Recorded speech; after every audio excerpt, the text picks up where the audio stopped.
안녕하세요. 크립토TV입니다. 이번 시간에는 최근 폭락과 조정에 잘 버텨내셨다면 성공에 한 발자국 더 다가섰을 것이라고 생각이 됩니다. 무슨 내용인지 살펴보시죠. 아니나 다를까 가격이 왜 올랐느냐? 물론 현물로 누군가 산 것도 있을 겁니다. 근데 일단은 선물 시장이 좀 더 가격을 끌어올린 것으로 보입니다. 왜냐하면 보시면 비트코인 94.5%, 이더리움 87%, 솔라나도 90%, 비트코인 거의 95%가요. 숏이 청산됐습니다. 확실하게 떨어질 것이다 라고 배팅한 사람들 거의 3억 달러, 우리 돈 4천억 원 이상이 순식간에 떠내려갔다라는 얘기는 뭘까요? 확실하게 떨어진다에 베팅한 거죠. 주식도 떨어졌고 코인도 떨어졌으니까 더 떨어질 것이다. 근데요, 이렇게 일방적인 롱이나 숏 베팅은 사실은 세력들에게 날 그냥 잡숴 주십시오라고 갖다 바치는 격입니다. 그래서 이런 롱이나 숏이냐, 특히 일방적인 이런 거 글쎄요, 아마 쉽지 않을 겁니다. 그냥 참고로 말씀을 드렸고요. 제가 예전부터 실은 계속 말씀을 드렸던 거 중요하기 때문에 반복을 실은 드리는 면도 있습니다. 달러 인덱스인데요. 2016년 말 트럼프가 대통령에 첫 당선이 됐었고요. 2024년 말, 작년 말이죠. 트럼프가 두 번째로 당선이 됐습니다. 달러 인덱스가 둘 다 높이 치솟았었죠. 2017년 트럼프가 대통령이 된 그 다음에 1년 내내 달러 인덱스가 흘러내립니다. 1년 내내 약달러로 갔다라는 겁니다. 그래서 제가 올해겠죠. 25년에는 달러 인덱스가 비슷하게 계속 떨어지지 않겠냐. 달러가 약해진다라는 얘기는 금리도 더 낮출 거고 돈을 더 찍어낼 것이다 라고 하는 의미겠죠. 이것은 미국의 어떤 주식이나 코인 시장에 있어서 매우 긍정적일 것이다 라고 말씀을 드린 바가 있습니다. 최근에 미국의 그 달러 인덱스 추입니다. 우리가 다 알고 있듯이 대통령 당선이 된 이후에 작년 말에 쭉 이제 110까지 달러 인덱스가 올랐죠. 달러가 강해졌습니다. 하지만 올해 들어서는 지금 달러 인덱스가 110까지 갔다가 98, 97까지 떨어졌죠. 그리고 걸핏하면 연준 의장에게 금리를 내려라. 압박이라고 쓰고 가로 열고 닫고 거의 협박을 하고 있죠. 잘라버린다. 너 지금 제대로 못하고 있다. 잊을만 하면 제가 이걸 언제까지 할 것이다 라고 말씀을 드렸냐. 실제 금리 인하할 때까지 노래를 부를 것이다 라고 말씀을 드렸습니다. 사람이 되게 잘 안 바뀌는 것 같습니다. 그럼에도 불구하고 달러 인덱스가 수직선으로 내려가지는 않고 이런 식으로 파도 물결을 타면서 서서히 1년 내내 달러 인덱스가 떨어질 것이다. 말씀을 드린 바가 있죠. 왜 제가 달러 인덱스를 이렇게 중요하게 말씀을 드렸냐. 결국 달러가 약해지고 강해지는 이게요. 글로벌 유동성에 큰 영향을 미쳐요. 달러가 강하면 유동성이 수축이 돼요. 근데 달러가 지금 점점 약세로 가죠. 그러면 돈이 실은 전 세계에 풀린다라는 얘기예요. 이게 작년에 이제 달러 인덱스 말고 지금 글로벌 유동성 검정색 보시면 됩니다. 돈이요 일시적으로 좀 줄었어요. 유동성이 떨어지면 검정색이 낮아지면 빨간색 비트코인 가격도 떨어졌어야 되는데 일시적으로 반대로 갔죠. 가격은 올라 버렸습니다. 하지만 결국 비트코인이 제자리를 찾아서 돌아왔었죠. 이게 이제 한 2달에서 3달 정도 글로벌 유동성, 글로벌 M2가 선행지표라고 말씀을 드린 바가 있습니다. 그래서 저는 이 빨간색인 비트코인도 결국 오르지 않겠냐. 하지만 그 시점을 정확히 맞추는 것은 불가능하다라고 계속 얘기를 드렸죠.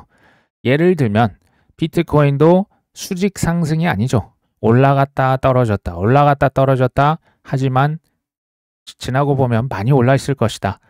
굳이 제가 현재 시점을 지금 주황색으로 나타내 봤습니다. 한 이 정도 언저리에 있지 않을까 하는 추측입니다. 정확한 위치는 지나봐야 알겠죠. 우리나라의 국내 은행 점포 ATM 숫자 추이를 나타냅니다. 2019년, 20년, 21년, 22년 이게 점점 갈수록 은행도 줄어들고 ATM, 우리가 돈 현금 찾는 그 인출기도 숫자가 점점 줄어듭니다. 앞으로 점점 더 줄어들겠죠. 근데요, 이게 이제 감소하는 속도를 우리 같은 일반인들이 체감을 이게 매일매일 달라진 건 아니다 보니까 코인처럼 오늘 내일 다르고 다음 주 다른 이게 아니다 보니까 조금은 체감이 저는 어려울 수도 있겠다라는 생각도 듭니다. 이게요, 그 냄비 안에 개구리가 있으면 이제 불을 뗄 거 아닙니까? 잡아먹으려고 불을 떼는데 처음부터 그냥 천도 화씨로 그냥 이렇게 불을 지지면 개구리가 바로 뛰쳐나가겠죠. 근데 이게 이제 우리를 좀 어렵게 하는 것 같아요. 변화의 속도라는 게 생각만큼 빠르지 않을 때 냄비가 천천히 뜨거워집니다. 그러면 그냥 좀 처음에는 뜨뜻하니까 이제 지낼만 하잖아요. 그런 현상을 지금 저는 이 차트를 보면서 느꼈어요. 우리가 크립토다, AI다, 자율주행, 로봇, 휴머노이드 이제 나온다고 하잖아요. 급증을 하고 있는 것처럼 보이지만 사실 AI가 처음으로 개발이 되고 소개가 됐던 시점이요. 무려 1950년대입니다.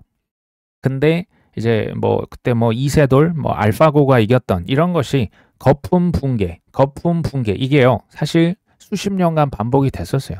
실은 코인도 2017년, 그 전에 2013년부터 맨날 거품이었다가 꺼졌다가 거품이었다가 꺼졌다가 지금 십수년째 반복을 하고 있지 않습니까? 지금 현재 시점에서 말씀을 드려보면 자산 토큰화의 시대, CBDC의 시대가 온다 만다, 디지털 화폐, 디지털 경제 오겠죠. 지나 보면 금방이라고 할 수 있을지 모르지만 지금 글쎄 하시는 분 많지 않을까요? 제가 이 얘기를 왜 드렸냐? 내 코인 왜 지금 빨리 안 올라요? 라고 이제 물어보시는 분들 많이 있습니다. 특히 조정이 크고 특히 길어지면 이런 이제 소위 말하는 불평분자들이 굉장히 많이 나옵니다. 수익, 우리가 돈 벌기 위해서 실은 코인 투자하는데 수익의 쥐약입니다. 조급증이죠. AI나 저는 이제 특히 이제 인공지능 제가 요즘에 챗GPT 이런 걸 좀 써봅니다. 현재 저는 보니까 티핑 포인트, 임계점은 이미 넘어선 것으로 파악이 됩니다. 누가 이런 제 동생한테 전 이런 이미지들을 좀 많이 봤습니다. 시간이 지날수록 능력, 속도, 퀄리티, 학습력, 지식. 제가 AI를 이거 한번 조금이라도 이렇게 그냥 궁금한 거 있을 때마다 물어보거든요. 어마어마합니다. 이거 AI를 쓰는 사람이 있고 AI를 안 쓰는 사람이 있는데 이 격차는요.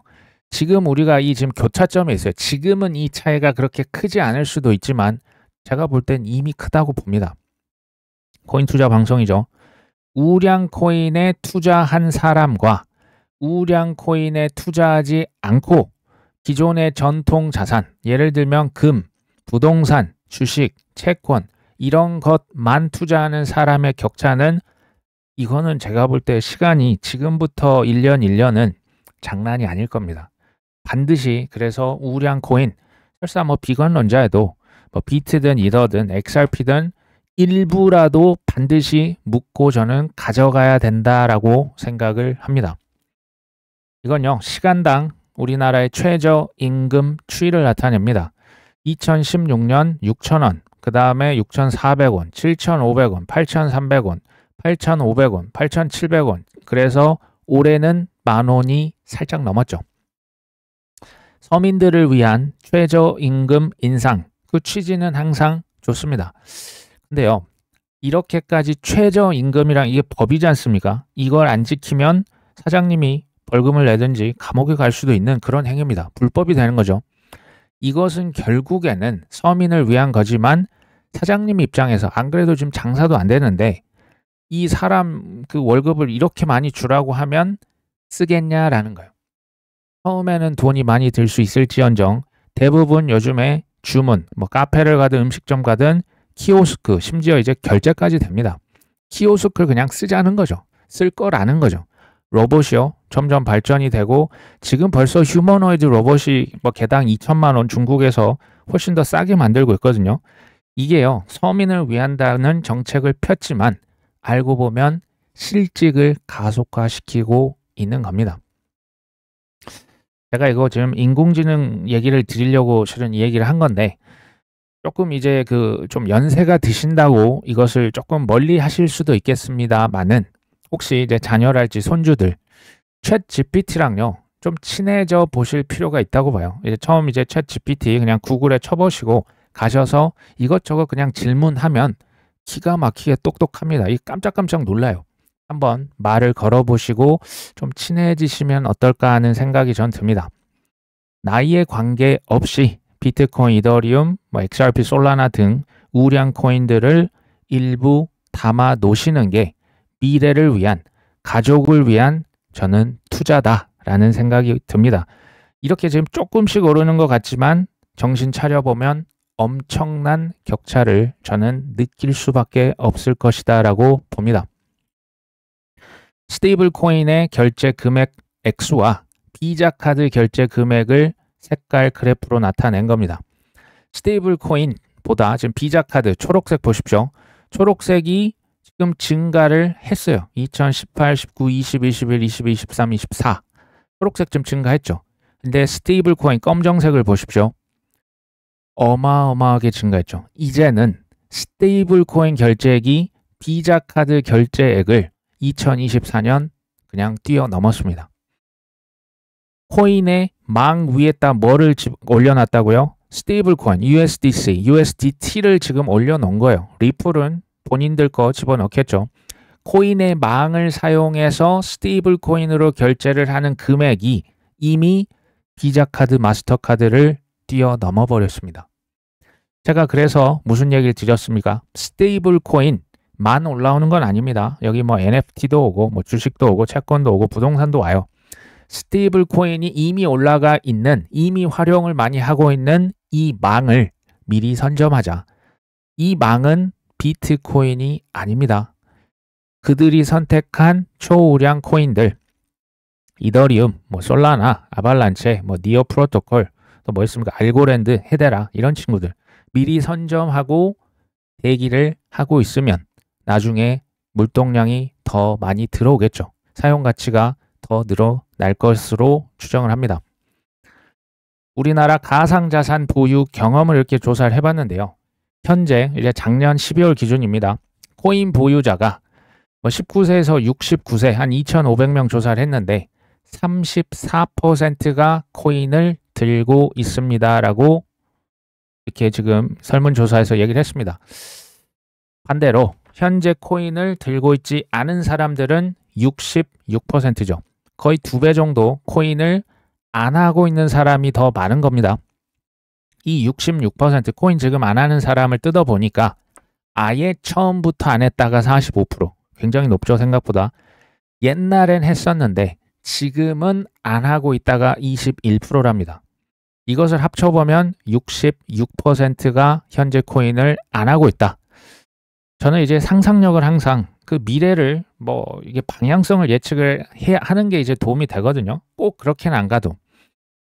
한번 추론을 해보면 그럼 저 사람들 66%면 좀 많잖아요. 이 사람들이 언제쯤 다시 코인판으로 복귀할 수 있을까? 예를 들어 보겠습니다. 24년 3월달 비트코인 1억 시대가 열렸다. 엄청난 특히 대한민국에서 큰 포머를 일으켰습니다. 김치 프리미엄이 뭐 12%, 15%까지 갔던 기억이 납니다. 이게 이제 올해 말일지 내년 초일지는 모르겠지만 비트코인 1억을 넘었는데 예를 들어서 다시 2억 원을 넘으면 어떻게 될까요? 근데 이제 서점에서 뭐 알트 시즌 뭐 이거 막 책들 막 이제 나왔겠지만 나중에 이제 어떤 책이 또 나올까요? 도지코인으로 퇴사합니다. 예를 드는 거예요. XRP로 퇴사합니다. 시바인으로 그만둡니다. 해외 여행 갑니다. 이런 책들이 저는 나올 수 있다라고 봐요. 아직 제가 볼 때 안 나왔어요. 처음에는 버티실 거예요. 왜냐하면 안 샀으니까. 예전에도 안 샀고 코인은 사기니까 지금 피해 지금 리딩팡 피해 뭐 투자 사기 당하신 분 되게 많았잖아요. 처음에 끝까지 이렇게 버텨요. 생각보다 나중에는 많이 넘어올 것이다. 왜냐하면 지금 한번 보십시오. 전 세계에서 관세 전쟁에 대해서 하루라도 빼놓은 날이 있습니까? 매일 온갖 전 세계 매체, 뭐 유튜브, 뭐 그냥 그 메인 미디어 신문 할 것 없이 미중 간의 관세 전쟁을 계속 보도합니다. 주식 시장은 떨어지고 채권도 다 팔아치우고 금 가격은 계속 오르고 이런 걸 계속 듣다 보면 어떻게 되는지 아십니까? 도망쳐가 되는 겁니다. 도망쳐. 근데 반대로 한번 해볼까요? 주요 언론들 계속 코인 시장에 펌프질을 하면 어떻게 될까요? 계속 비행기를 태웁니다. 이번에 뭐 마이크로소프트가, 이번에 아마존이 비트코인에 이어서 이더리움, 뭐 알고 볼 땐 솔라나도 샀다 하더라. 이런 얘기를 매일 하게 되면 안 탈 수 있을까요? 저는 결국 탈 수밖에 없다라고 보는 거예요. 그래서 중요한 것은 초우량 코인들을 얼마나 갖고 있냐, 얼마에 샀냐가 중요하지 결국은 저는 사게 될 거라고 봅니다.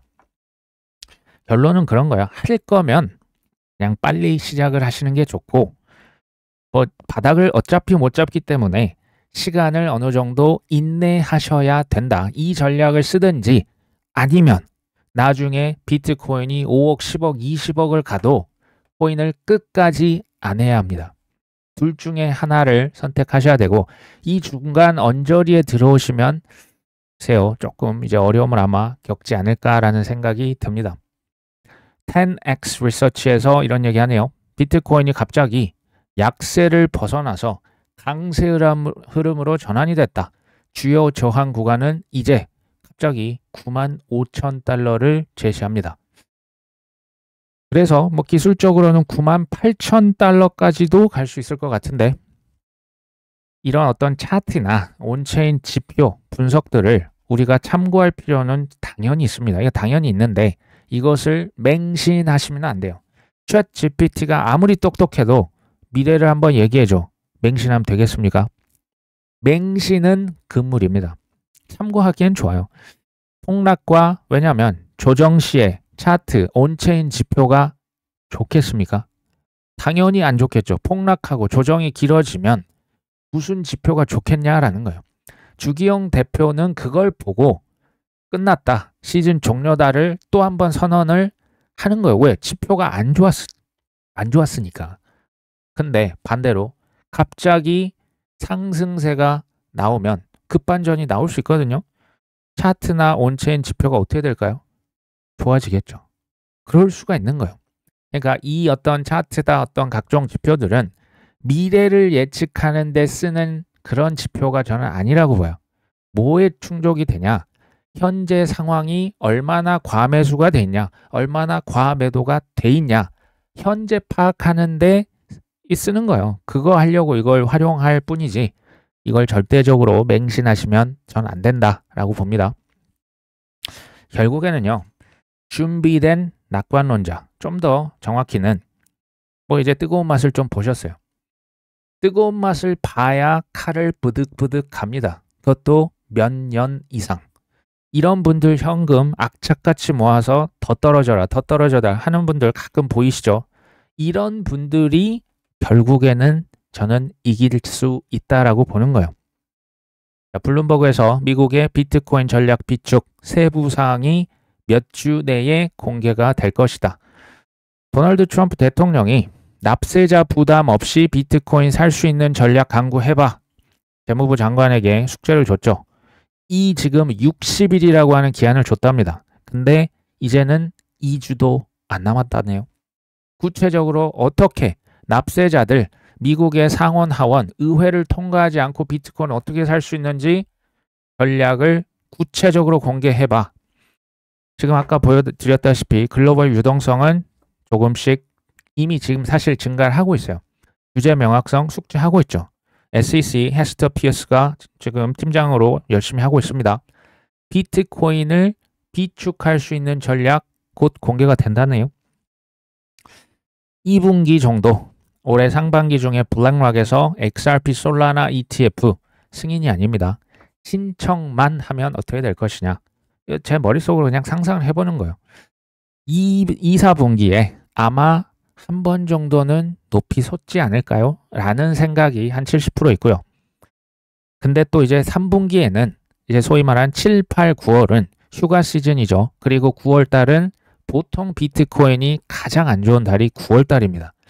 그렇게 친다면 현재까지 제 그냥 생각입니다. 2분기 중에 큰 반등이 나온다면 최소 30%, 40% 혹은 코인에 따라서는 50% 이상 저는 익절할 생각을 가지고 있습니다. 이렇게 얘기하실 수도 있죠. 2분기에 반등 안 나오면 어쩔 거냐? 상관없습니다. 그냥 돈이 들어오는 족족 바이 더 딥을 하고 보유를 하겠죠. 미래를 맞춰버리겠다가 아니고요.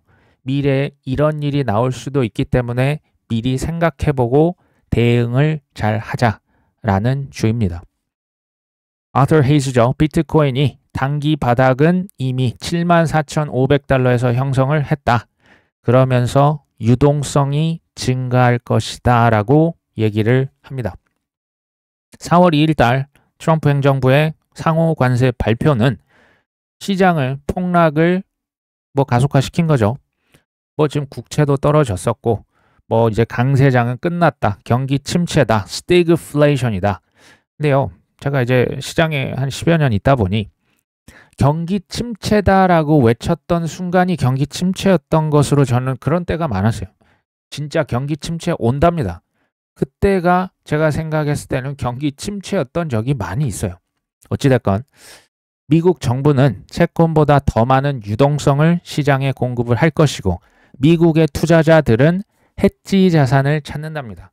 주로 이제 기관 투자자, 전 세계 기관들은 미국의 주식과 미국의 채권을 다량 보유를 실제 하고 있잖아요. 원래는 주식이 오르면 채권이 좀 떨어지고요. 채권이 오르면 주식이 좀 떨어집니다. 그래서 둘 다 보유를 하면서 보완 성격을 사실은 띠거든요. 이례적인 거죠. 주식도 폭락하고 채권도 던져버리는 조금 이례적인 사태가 실은 최근에 발생을 했었습니다. 이런 기관 투자자라면 비트코인 혹은 금을 사고 싶다는 생각이 안 들 수가 없는 거예요. 왜요? 비트코인이 생각보다 하락이 덜 했죠. 그리고 실물 금보다 이제 그 디지털 골드로서의 지금 입지가 점점 잘 다져지고 있지 않습니까? 여기에 물이 들어온다. 글로벌 유동성이 쏟아진다. 비트만 오른 게 아니고 지금 아서 헤이즈 얘기입니다.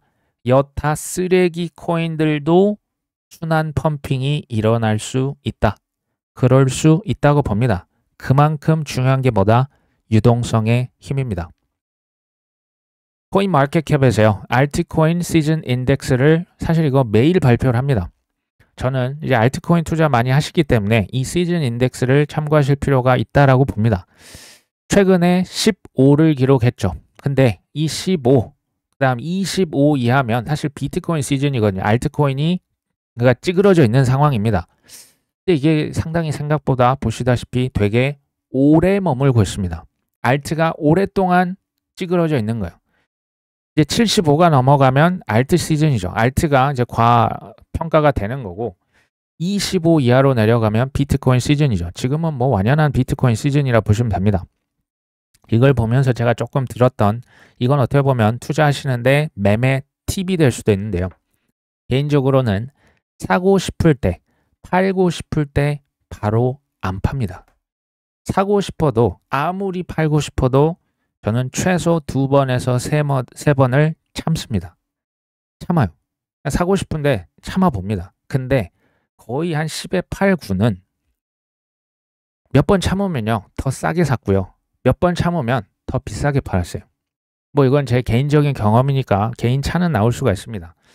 알트 시즌 지금 인덱스 이 지수를 보시면 25 이하로 보시면 이게 2월 말부터 이미 그러니까 이제 극단의 공포로 이미 들어간 거예요. 알트 기준. 근데 3월 초도 15였는데 4월 말도 15입니다. 이게 뭘 의미하냐면요. 3월 초보다 4월 중순이나 말에 샀으면 알트코인을 더 싸게 살 수 있었다라는 얘기입니다.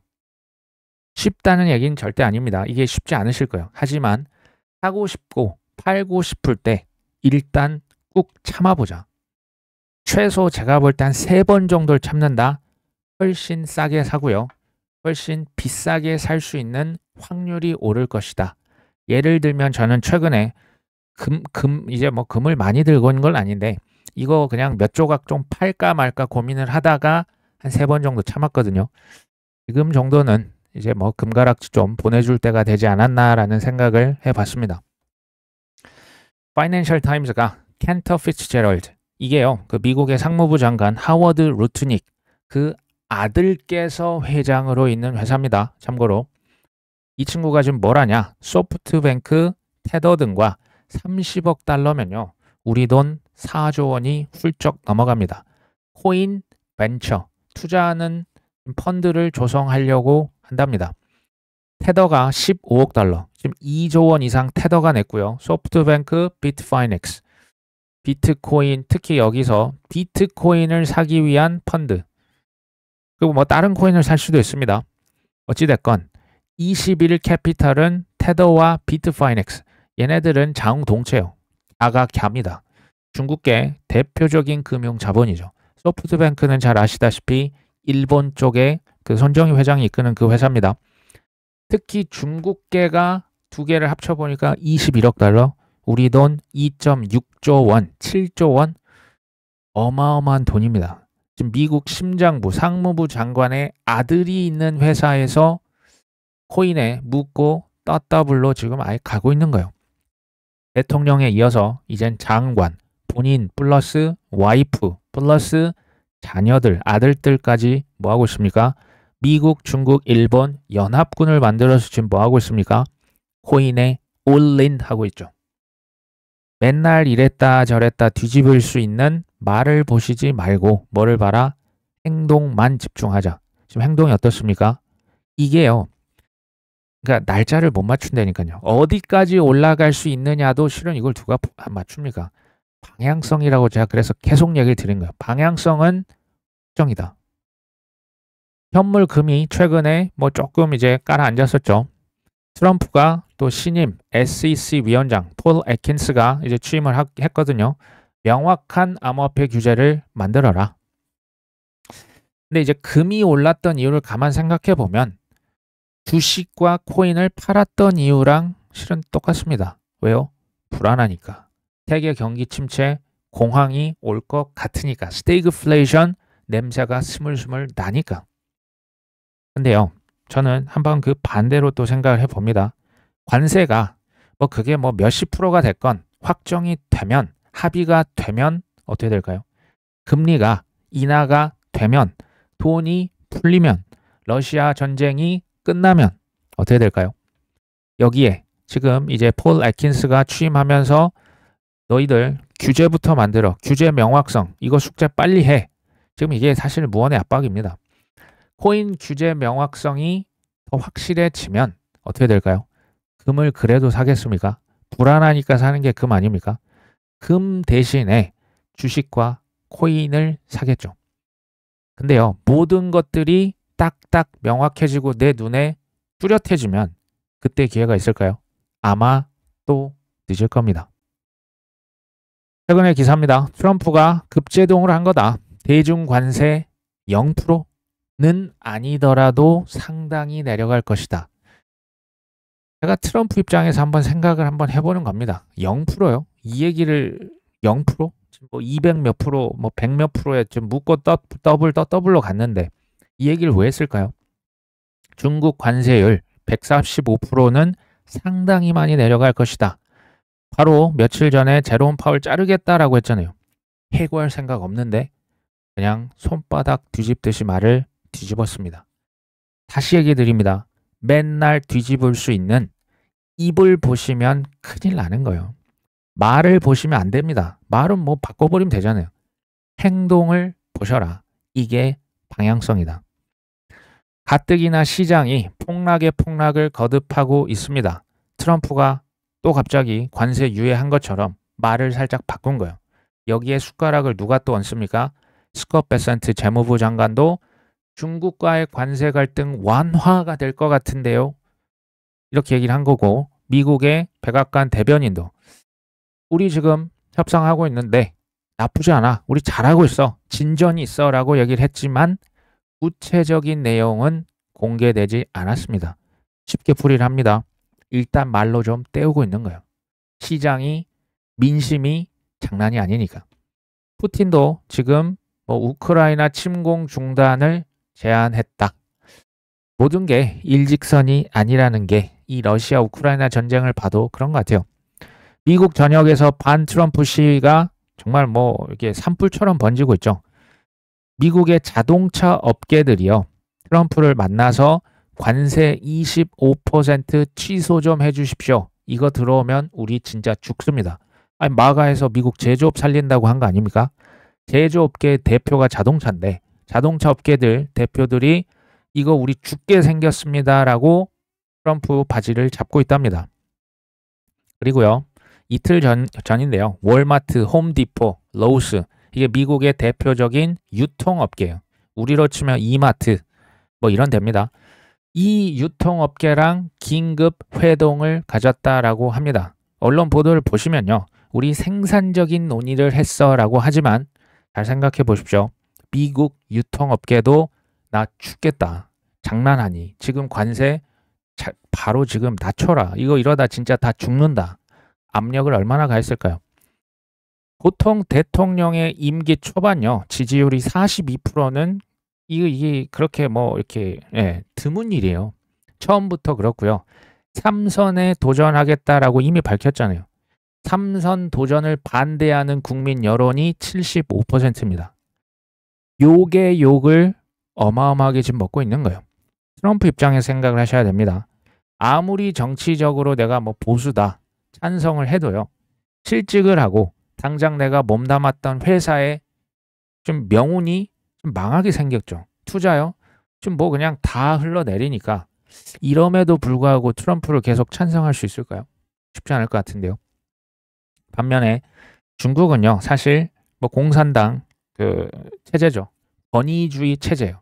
미국에서는 민주주의 시위도 하고 본인의 뭐 회동도 하고 의견을 자유롭게 표출이 되는데 중국은 칵 찍어 누를 수가 있어요. 어떻게 보면 중국의 강점입니다. 만만디 근성제가 있다고 말씀드렸죠. 동맹국 계속 뭐 유럽이다, 뭐 한국이다, 저기 뭐 계속 동맹국을 넓혀 나가고 있습니다. 미국은 본인이 갖고 있는 카드가 중국이 많습니다. 뭐 히토류도 있고 미국의 기업들을 제재하면서 시간을 질질 끄는 것 자체가 중국에 제가 볼 땐 유리하다고 봐요. 효과가 어느 정도 지금 있는 겁니다. 어찌됐건 제가 최근에도 계속 코인들을 거의 제가 이뮤터블 X도 사면서 이거 진짜 뭐 좀 마음이 어려웠어요. 계속 사모았던 이유가 뭔지 아십니까? 미국과 중국은 절대 부딪히지 않을 것이다. 서로 상대방을 향해서 100km로 지금 자동차 경주를 하고 있는데 이 정말 부딪힐까요? 저는 절대 부딪히지 않을 것이라는 확신이 있었기 때문에 실은 사모았던 거예요. 준비된 낙관론자가 되셨으면 좋겠어요. 맹신이 아닙니다. 확신 있는 근거 있는 낙관론자는 결국 시장을 이길 겁니다. 최근에 특히 잘 버티셨다면 아마 지금 세우셨던 목표에 더 저는 한 발자국 다가섰을 것이다. 끝까지 성투하셨으면 좋겠습니다. 오늘 방송 여기까지 합니다. 끝까지 시청해 주셔서 감사합니다.